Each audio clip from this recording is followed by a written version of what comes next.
Pollone here tonight with a look at Friday night sports. Some people I know should have no ailments whatsoever. They play so many video games. My son. Yeah, he'll never be sick. He'll never be hurt. We've got a really sweet story tonight. You actually turned us on to this.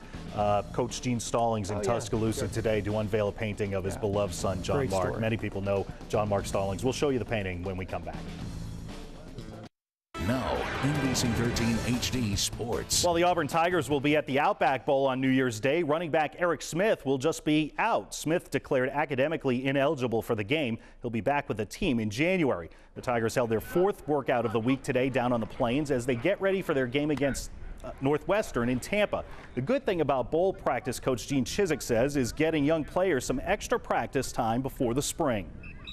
You know, 80% of our practice, 85% of our practice is certainly focused on us and getting back into the rhythm of the game for us on offense, defense, and special teams. And then, again, getting the younger guys work is something that we're trying to do a little bit more towards the end.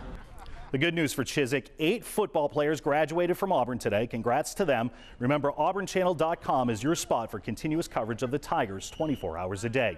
It's starting to look like everyone in college football is trying to play topper when it comes to Alabama running back Mark Ingram. Just a week after Ingram won the Heisman Trophy, the Sporting News named him the National College Football Player of the Year.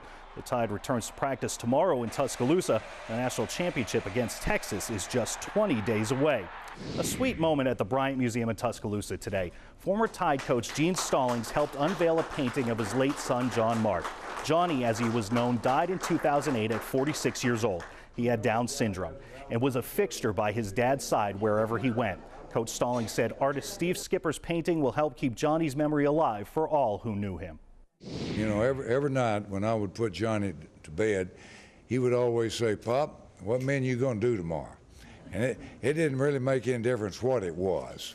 You know, he was for it. And if we could be working the cattle, we'd go get a haircut, and we'd go visit Charlie, and it just didn't make any difference.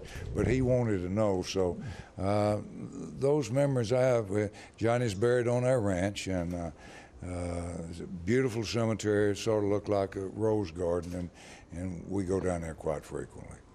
Stallings said he's proud of this year's Crimson Tide team. All proceeds from the sale of the painting will go to the Rise School in Tuscaloosa, which helps children with disabilities. And remember, you can follow the Tide 24 hours a day on BamaChannel.com.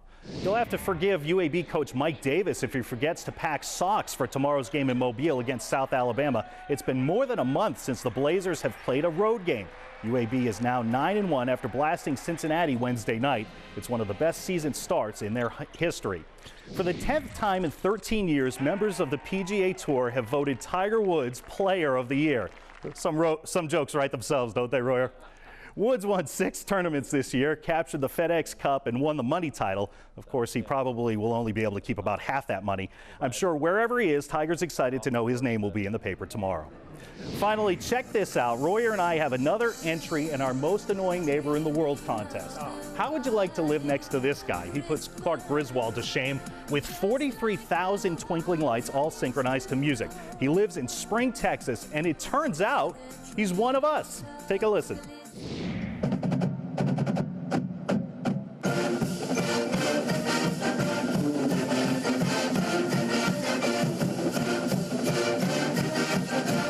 That's right, he's a huge Auburn fan. That Auburn symbol you see on the front of his house there is made up of 2,000 orange and blue lights, and the show goes every 15 minutes from about 6 o'clock at night to about 11 o'clock at night, which I'm sure really, really endears himself to the neighbors there in Spring, Texas. The Auburn logo changed to a tiger. Very cool. Very cool indeed. Yeah. War Eagle to him. Yeah. Chris, good sportscast. Thanks very much. Final check on the weather when we come back. Well, the phrase, "toss me a cold one," takes on a new twist. 21-year-old Dan Clavoon of New York invented this. It's the beer sphere. It's a soft football that can carry a can of beer. He entered it in a contest sponsored by, guess who, Bud Light, and won tickets to the Super Bowl. Jerry, Pollone, why didn't we think of this? The guy will make millions. He'll make millions. That's great when they throw it to you and the beer sprays all over yourself. Leave it to a Yankees fan to come up with that. Weather-wise. Weather-wise, it's going to be a chilly start to your Saturday. Could be a few sprinkles, too. 38 degrees at 7, up to 41 by 11 o'clock.